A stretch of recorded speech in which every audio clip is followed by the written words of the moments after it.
Shalom, this is Zionism today, and today's topic are the Jews indigenous to the land of Israel?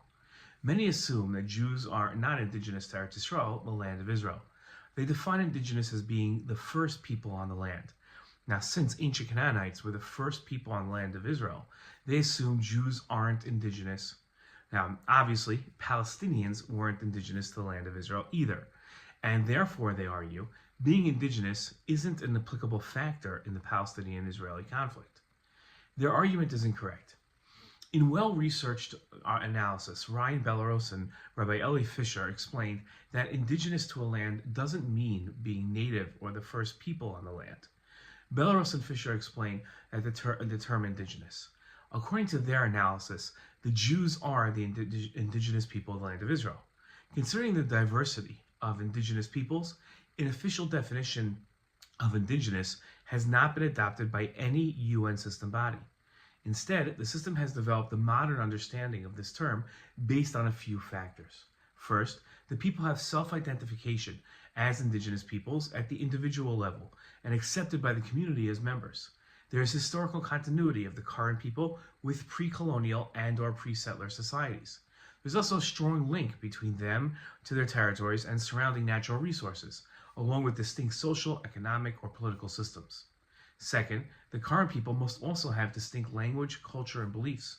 And third, they must have formed non-dominant groups of society and resolved to maintain and reproduce their ancestral environments and systems as distinctive peoples and communities.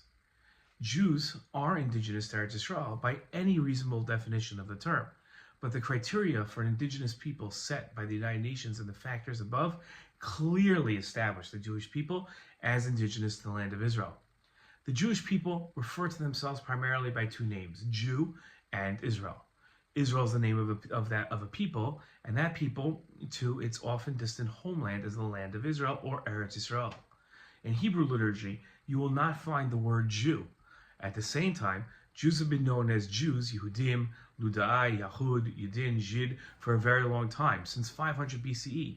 The term first appears in the biblical books of Zechariah, Esther, and Ezra.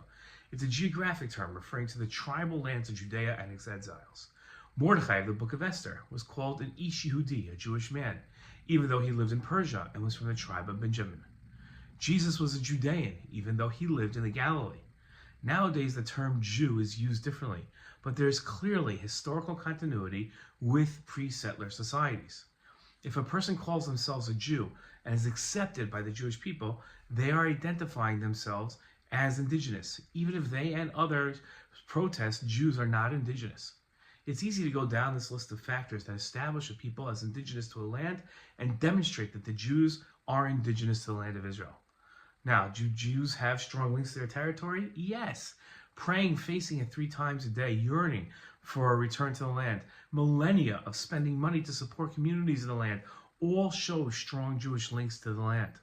For 3 weeks every summer, Jewish communities commemorate the weeks of mourning over the 2 temples of Jerusalem's destruction over 1950 years ago.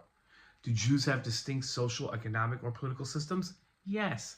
Wherever Jews have lived, they have had a high degree of cultural and judicial autonomy until emancipation. Did they have a distinct language? Yes, several, all of which use an alphabet unique to the Jewish people. Hebrew was not a vernacular, but Jews wrote and studied in Hebrew. Almost every Jew could read Hebrew, even if they couldn't understand it.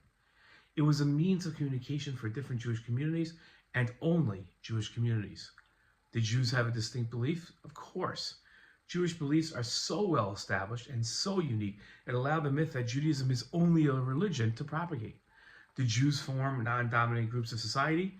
Yes. Did Jews resolve to remain distinct? Yes, of course. Jewish resolve to remain unique manifests itself in its language, its culture, its practice, and even its dress. It is clear that by every single United Nations criterion, Jews are indigenous to Eretz Yisrael. Today, the Jewish people are privileged to be in a situation where they no longer need to be demanding indigenous rights. Jews, unlike so many other indigenous people, have largely attained their rights. When people and other nations have tried taking the Jewish people's rights away from them, the Jews have fought wars to keep them. Misguided views that Jews are not indigenous to Eretz Yisrael, in addition to being wrong, only furthers the Jews and their neighbors from the type of mutual understanding that could very well one day be a foundation for peace. As the indigenous people of the land of Israel, and after a 2,000-year-long wait, finally the governing power of the land, the Jewish people, have shown themselves to be generous rulers over other minority nations under their authority. Contrary to the slanderous accusations of Israel's enemies and its opponents, Israel has afforded all human rights to Palestinians and equal civil rights to Arab Israelis. These rights far surpass the treatment Palestinians receive in Arab lands. When the denials of Israel's indigeneity to the land of Israel and Israel's enemies and opponents agree to the Jewish people's rights to ancestral homeland, room will be created to discuss a healthy and productive way forward.